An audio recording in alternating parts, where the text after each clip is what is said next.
Hi, this is Steve with Thresher Media Group. Welcome to When You're Ready to Listen.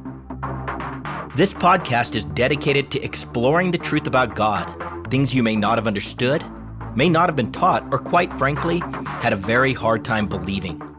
And since our entire relationship with God rests on believing, it is important we learn how to separate the truth from the many lies and fictions that abound within the religion of Christianity. So when you're ready to listen, tune in and discover a pathway to freedom, encouragement, life, and hope. Episode 84, Revelation 11, verses 3 through 4, Part 1. In our last podcast, we discussed what it will mean for those who are now worshiping the sanctuary, those now referred to as the holy city, to be under the subjection of those who abide in the outer courts of the temple for 42 months, and its possible connection to the famed peace treaty. In this podcast, we'll do a quick review of Revelation 11, 1 through 2, and then move on to verse 3. Revelation 11, 1 through 2, summarized. The measurement of humanity, the measurement of the flow of oil into the lampstand, is used to mark off those who are now worshiping in the sanctuary of God, where only the priests of God are permitted to enter. The rest, those in the outer courts of the temple outside of the sanctuary, are not measured. They are specifically and intentionally excluded from measurement. They do not belong. Those in the courtyards of the temple are the collective of peoples who associate with the household of God and worship him. They are the called of God, those in the religion of Christianity who never took step 2 and chose to be a little child dependent upon Yahweh for all things all the time. In addition, this collective of peoples will include the chosen of God who are not now believing and are not now found worshiping in the sanctuary. Pursuant to an agreement they make with the emergent kingdom of the beast, these peoples in the courtyards of the temple will exercise authority over the holy city for 42 months, or 3.5 years. The reason the Spirit uses the phrasing, the holy city, instead of just repeating the term sanctuary, is because once the measurement of the reed is finalized and fixed, those in the sanctuary are the final collection of believers who are the bride of Christ, the holy city. They are those reeds that flow with oil of the Holy Spirit, bearing the light of Jesus wherever they go. This measurement results in 6 total divisions, 6 being the number of man, 3 within the household of God, and 3 outside of his house. In his house, within his household, there are the following: the called and chosen who are not now worshiping in the sanctuary, and number 3, the called and chosen and faithful. And it is this final group that is measured off as belonging exclusively to Yahweh, and they are even now worshiping in the sanctuary. Outside of his house, outside of the household of God, there are the following. Number 1, the accursed, those whose names were never written in the Lamb's book of life. The righteous, those who cared for and with mercy accepted into their lives the chosen of God, but who succumb to the pressure and take upon themselves the mark of the beast or the number of his name, and are therefore doomed to face the wrath of God. And number 3, the righteous, who have not taken upon themselves the mark of the beast or the number of his name. These are those who will endure to the end and will enter the millennial kingdom of God as Jesus rules with his called and chosen and faithful ones for 1,000 years. 2 witnesses, division, unity, and witness. Revelation 11:3. And I will grant this to my 2 witnesses. They will prophesy for 1,260 days, having chosen to being clothed in sackcloth. The phrasing in this passage is interesting. God will grant to his 2 witnesses the ability to prophesy, but it is for a very specific and fixed duration. With both grant and will prophesy being rendered in the future tense, we are finally pointed forward to the appointed time of 1,260 days in which these 2 witnesses will prophesy. Now, the Codex reveals that as part of the normal functioning of believers, the Spirit grants people various gifts, including the gift of prophecy. It's one of the many that the Spirit distributes according to his will. These gifts are given with purpose for the building up and edification of the church. In fact, with regard to prophecy, it is specifically revealed that this gift is a sign not to unbelievers, but to believers, which has interesting implications given the recent culling of those within the household of God. But this passage indicates a dramatic shift in the prophetic gifting. For during these 1,260 days of witness, a prophetic ability will be given to these two witnesses, and they will speak and declare Jesus' words to the world, both taking away blessing and bringing forth judgment. Division and unity. According to the code, 2 is the first number that can be divided. Therefore, it is viewed as the fundamental number of division. But it is also the number of witness, since according to the Codex, it takes 2 witnesses to give legal testimony. At times, the number 2 can also speak to unity, as to 2 separate parts coming together for a unified purpose. For instance, to give a unified witness. For example, the Son of God has 2 natures, human and divine, but they are unified in one man. Mankind is comprised of males and females, but they are often referred to together in a unified way, simply as mankind. And in the context of marriage, the 2 become united as one. There are 2 distinct testaments, the New and the Old, which come together to complete a unified Bible. The Codex also describes humanity using 2 metaphors. 2 vessels, one for honorable use and one for dishonorable use. There are 2 ages, this age and the age to come. And at the end of the tribulation, there are also 2 types of people, respectively identified as sheep and goats. There is also the division or distinction between the wild olive tree and the cultivated olive tree. And they're coming together in unity in Jesus to bring forth a unified witness to the world. Witness. According to the Codex, 2 is the minimum required number of witnesses for there to be a legal judgment against someone. 1 witness was simply not enough. There needed to be validation or verification by another in order to avoid personal bias and injustice. Therefore, to apply this number to our passage, it speaks of there being 2 witnesses that are divided in identity, or perhaps heritage, but are unified in purpose to give a unified witness to the world. 2 people or 2 groups. This still leaves us with this huge question. Is this speaking of 2 individual people, or is this speaking of the larger collection of believers who are granted to prophesy for 1,260 days? We'll come back to that question, but let it be known that there are undeniable and exacting details in this passage which point towards this being an image of 2 groups of people and not just 2 individuals. 42 months versus 1,260 days. God grants these witnesses to prophesy for 1,260 days. It is strange that the people in the courts of the temple outside of the sanctuary exercise authority over the holy city for 42 months. But these witnesses testify for the same calculation of time, just expressed in days versus months. As we discussed, each expression of the mysterious 3.5 years carries with it a unique meaning that the Spirit wants us to associate with the number. We already connected the expression of 42 months with the activities of the emerging kingdom of the beast during the first 42 months, or 3.5 years of the tribulation, and to the actual activity of the beast during the second 42 months, or 3.5 years of the tribulation. But let's examine it a bit further, diving deeper into the code. 42. From the perspective of the code, this addresses a time where creation, 4, is divided 2. This is consistent with the recent measurements of the nows, the sanctuary being divided in measurement from those who occupy the temple at large, the hieron. From one end of the earth to the other, the household of God is divided between those who are now worshiping God in the sanctuary, the chosen of the chosen, and the multitudes who love their religion and are practicing their religion in other parts of the temple at large, including those priests who are not now worshiping in the sanctuary, collectively, the called. Months. In general, months refer to cycles of the moon, and that is how months are counted. The moon speaks of the night, a time of darkness where there is no natural light to speak of, just reflected light.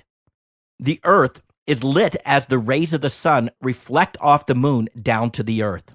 Again, there's no natural light during this time of the moon, just darkness. Without the light, the night tends for many to be a time of fear and insecurity, evoking great caution by most people. 42 months. Combined, 42 months is code for a season, a cycle of darkness, where those who function during the season of months function in darkness with the resource of reflected light, but not possessing the light which originates naturally. Again, this is a picture of the called in the household of God. Not knowing the name of Yahweh nor possessing his light, they just know of the name of Yahweh. They function according to the reflection of light that comes from the lampstand, those whose work is within the sanctuary.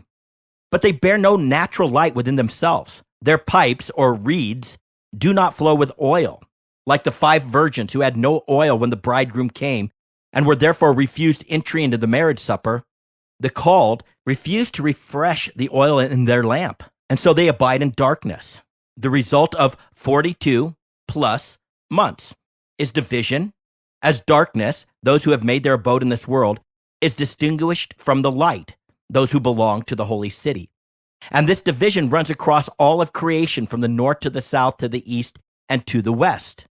The influence of the beast is global, the number 4, and the impact of the emergence of his kingdom seals the brewing apostasy or division in the hearts of those who still choose to live as slaves in the household of God, those who are always trying very hard to be good for God.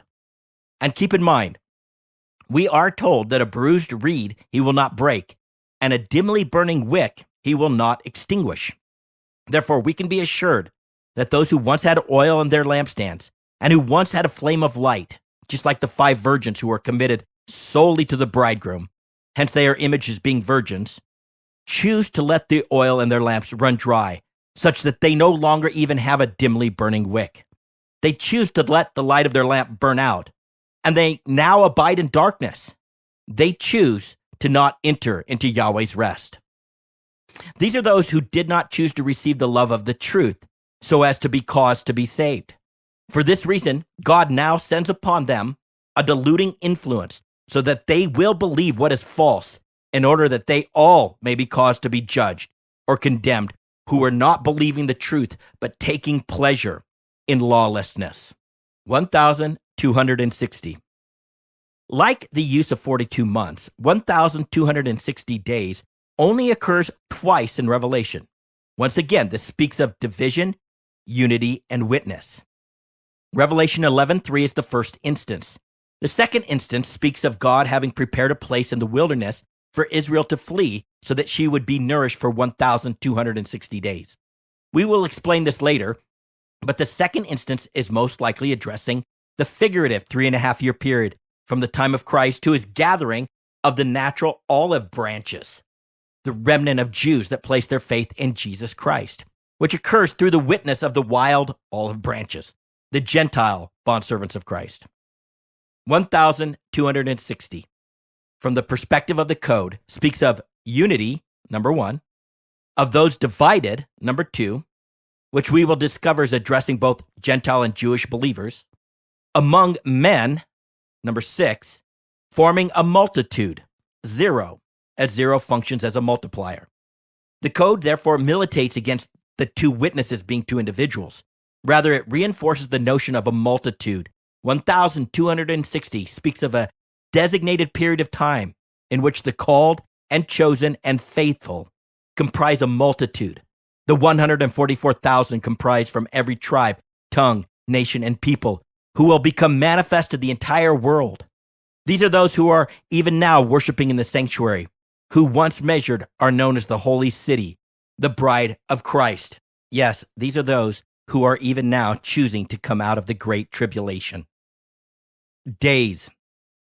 This reference to days is code for the light of Jesus being brought forth upon the world through his lampstands, the vessels made of reeds through which his oil flows.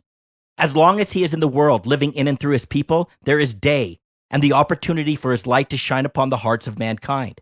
But when his witness in this world is completed, when the light of the lampstands is snuffed out, there will be only darkness.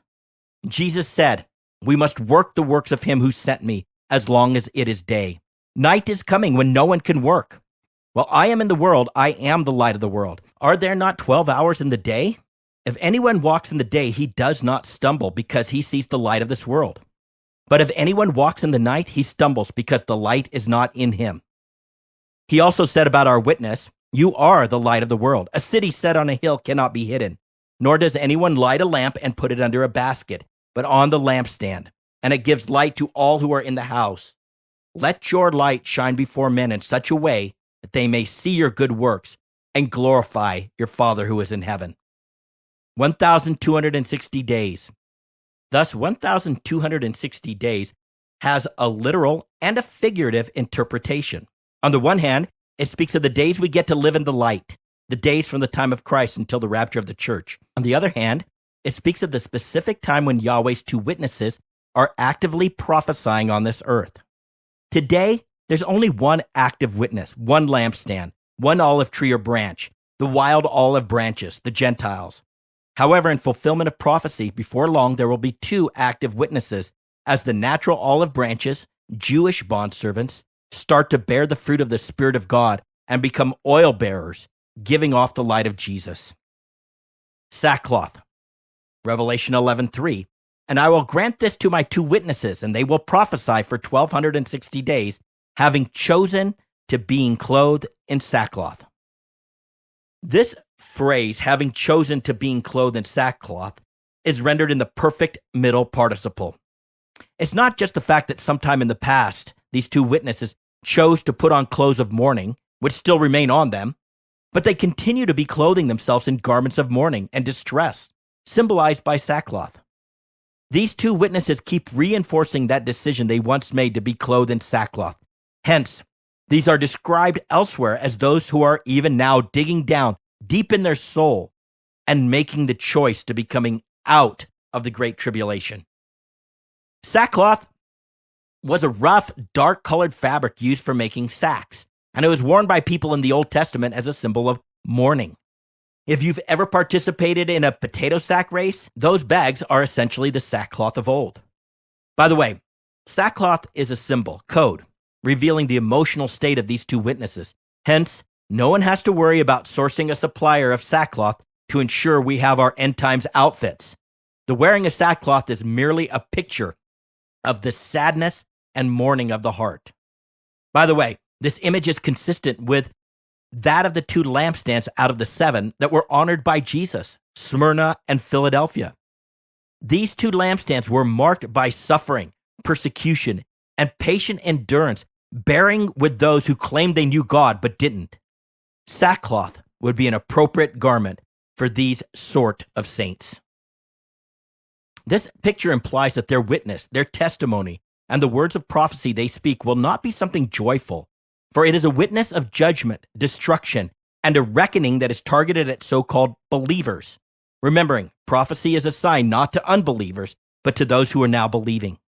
This sorrowful message, however, will actually bring about even more intense suffering and persecution at the hands of those who claim they know God, but don't. Layers of time. Revelation 11:4. "These now are the two olive trees and the two lampstands that before the Lord of the earth have been standing." Here we have a strange mix of code. On the one hand, the Spirit is pointing us to future events that will happen during the days of their testimony. And on the other hand, the Spirit pulls us back to what is happening even now in terms of the witness of God's people and what has been happening for who knows how long. Two lampstands. Right about now, our heads should be spinning with delight. The reed that was used to measure the very same reeds that comprise the 7 branches of the lampstand in the sanctuary is once again brought to our immediate attention. But note that there are only 2 lampstands, not the full concert of 7 lampstands which Jesus held in his hand. This is going to be fun. Olive trees and lampstands. There are 3 details we should notice about this image.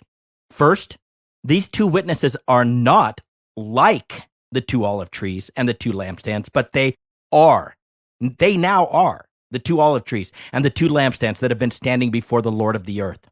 If we could see into the heavens today, this is where they would be. Sometime in the past, they were set in place before Yahweh, and they have an ongoing or continual place before him, hence the participle. Thus, this is not a simile, but a clear and unequivocal statement on identity. Second, in terms of making sense of this imagery, we will discover that the picture of the olive tree speaks of the two witnesses' identity, what they are. But the picture of the lampstands speaks more to their function or purpose, to be bearers of light, to be a witness. From what we learned about the seven churches, the lampstands represent the church. Thus, in this image, we have two images representing the church. They are distinct in identity, but unified in one purpose, to shine the light as a witness to the world. Each gives off their own distinctive light from their own distinctive lamp, because each is a unique olive tree. Third, there are four images, 2 plus 2.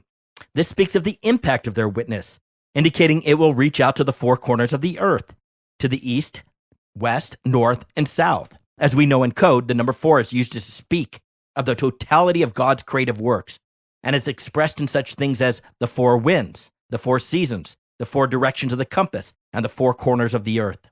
Thus, the impact of these two witnesses will be global. This makes sense, since the temple and the sanctuary are a global phenomenon, as God has his household spread out across the entirety of his creation. Olive tree. The key to understanding this passage lies in the image of the two olive trees. We will get to that in a moment, but first we should look at the modern fiction about these two witnesses.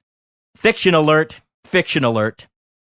There has been so much speculation on these images that it becomes a bit mind-numbing. Some of the ideas proffered are as follows, all of which ignore the introductory verses which speak of God measuring off those who are now in the sanctuary, distinct from those in the temple at large. They are the witnesses of the law and the prophets, the combined ministry of the kings or governors and the priests, as literally in a return of Zerubbabel and Joshua, the Old Testament and the New Testament, the nation of Israel as in the literal nation, and certain tribulation saints who are technically not part of the church, but some end times category in and of themselves.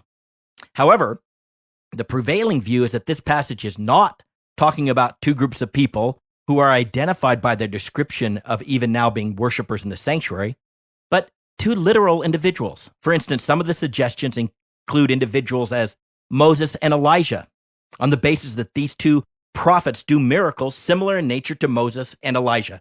They turn water into blood and hold back the rain. And since Moses and Elijah appeared with Jesus on the mountain of transfiguration, what is to keep them from making another grand appearance? Enoch and Elijah.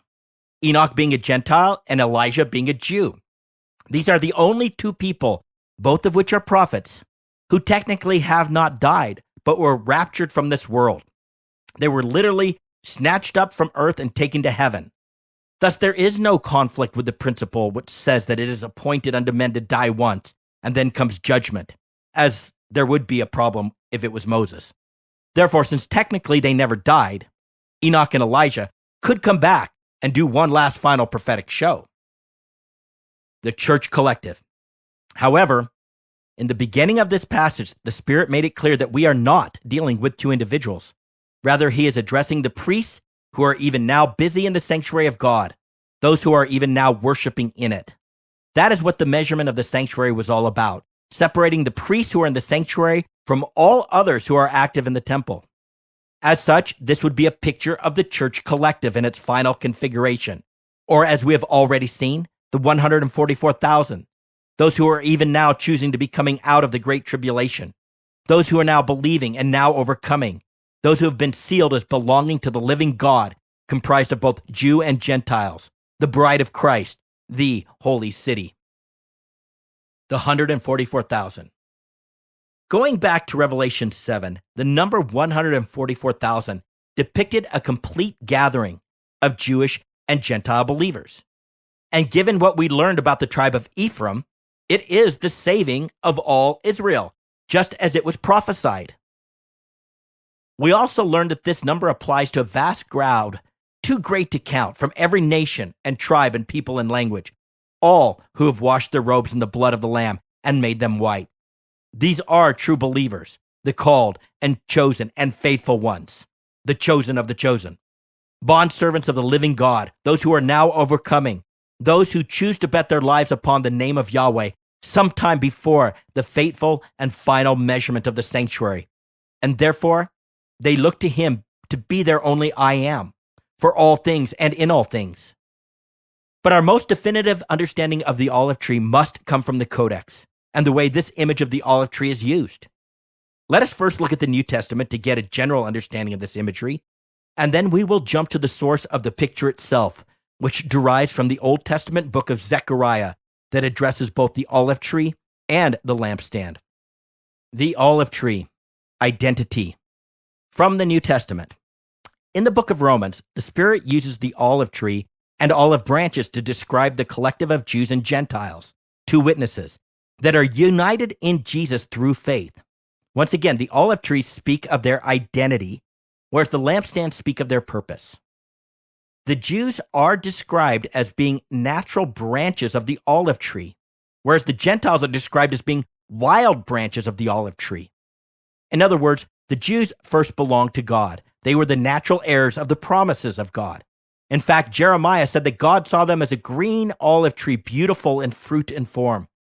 However, they were eventually and necessarily cut off by the father, the husbandman or farmer who cares for the groves, due to their unbelief and unwillingness to worship, much less honor the Son. The father therefore grafted into the olive tree, which is a symbol of Jesus, wild olive branches, branches of a different kind of olive, which is a metaphor for people from the Gentile, non-Jewish nations. All Israel to be saved. One day, the natural olive branches that were broken off, the Jews, will be grafted back into the cultivated olive tree. Again, the tree being a symbol of Jesus. And this is one of the stated mysteries of God. A partial hardening has happened to Israel until the fullness of the Gentiles has come in. And so all Israel will be saved just as it is written. And this will be the fulfillment to the promise God made to Abraham, that all the families of the earth, or all the nations, would be blessed in him. This understanding takes us back to the images of Ephraim, Joseph, and the Levites in Revelation 7, which are listed in the collective tribes of Israel, but which are used as pictures or idioms for the wild olive branches, the Gentiles. But when both Jew and Gentile are grafted into the cultivated olive tree, truly all Israel will be saved. The olive tree from the Old Testament. This image of the olive tree is taken directly from a vision found in the book of Zechariah. The only real difference is that in Zechariah's vision, there was only one lampstand. However, in John's image, there are two. This makes sense since during the time of Zechariah, the only witness to the world, the only light, came from the Jews. But at this point in the Revelation narrative, there are two witnesses with light, emanating from both the Gentiles and the Jews. This image makes it clear from before the beginning of time, plan A was that God would bring to himself a collective of both Jews and Gentiles. Remember, both trees or both branches were set before Yahweh sometime in the past and still hold their position before him. But the timing of their 1,260 days of witness to the world, their light, would not be unified until sometime during the first 3.5-year period of the tribulation. Now let's pick up with Zechariah 4, 1 through 7, and verses 11 through 14. And the angel who talked with me came again and woke me, like a man who is awakened out of his sleep. And he said to me, "What do you see?" I said, "I see and behold a lampstand all of gold, with a bowl on the top of it, and 7 lamps on it, with 7 lips on each of the lamps that are on the top of it. And there are 2 olive trees by it, one on the right of the bowl and the other on its left." And I said to the angel who talked with me, "What are these, my Lord?" Then the angel who talked with me answered and said, "Do you not know what these are?" I said, "No, my Lord." Then he said to me, "This is the word of Yahweh to Zerubbabel. Not by might, nor by power, but by my spirit, says Yahweh Sabaoth, the Lord of hosts." Then I said to him, "What are these 2 olive trees on the right and the left of the lampstand?" And a second time I answered and said to him, "What are these 2 branches of the olive trees which are beside the 2 golden pipes from which the golden oil is poured out?" He said to me, "Do you not know what these are?" I said, "No, my Lord." Then he said, "These are the 2 anointed ones who stand by the Lord of the whole earth." What is described in this vision are 2 olive trees on either side of a lampstand, 7 reeds, with the branches of these 2 olive trees dipping oil threw 2 golden pipes into a bowl that would fill up the 7 bowls or 7 lamps of the lampstand. Let us sort through this image. The oil is code for the Spirit of the Lord and of wisdom, understanding, counsel, might, knowledge, and the fear of the Lord. The olive trees are 2 anointed ones who have oil flowing in and through them. The word anointed literally means oiled. This reaches back to the image of the prophets, priests, and kings who are all anointed with oil, all symbolic of being covered by the Holy Spirit. As Jesus said, "The Spirit of the Lord is upon me, because he anointed me." Each tree is a picture of Jesus, the source, and the branches are the means through which Jesus transports the oil of the Spirit, the wild branches being the Gentiles, and the natural branches being the Jews. The golden pipes speak of the reed and the flow of oil being transported via divine means to the bowl, as according to the code, gold is a symbol of divinity. The bowl is just a collecting point from which the oil is distributed to the 7 lamps. The 7 lamps are a picture of the 7 lamps of fire now and continually burning before God. This is the image of Jesus, who is the light of the world, set on fire by the Holy Spirit, who is always illuminating and providing complete insight into everything, as nothing is hidden from the view of the one who sits on the throne. Being lampstands, this picture of 7 lamps is also a picture of the complete collective of the Church of Jesus Christ, as he, Jesus, is expressed in and through those who are now worshiping him. We saw a similar image in the letter to Sardis, where it mentions the 7 spirits represented by 7 torches of fire. We discovered that it was all a picture which captures the full and complete manifestation of the Spirit of God, completion represented in the number 7. And this manifestation was shown to the world through 7 lampstands, 7 churches, as Jesus, the light of the world, the torch of fire, was made manifest through each of them. Once again, the image of the olive tree speaks of identity, whereas the image of the lampstand speaks of purpose. Well, as fascinating as this may be, this podcast is going a bit long, so let's stop here, and we'll pick up with this image in our next podcast. To get a free download of the full written transcript with all the scripture references footnoted, please go to threshermediagroup.com. That is THRESHER mediagroup.com. This is Steve with Thresher Media Group. When you're ready to listen, tune in.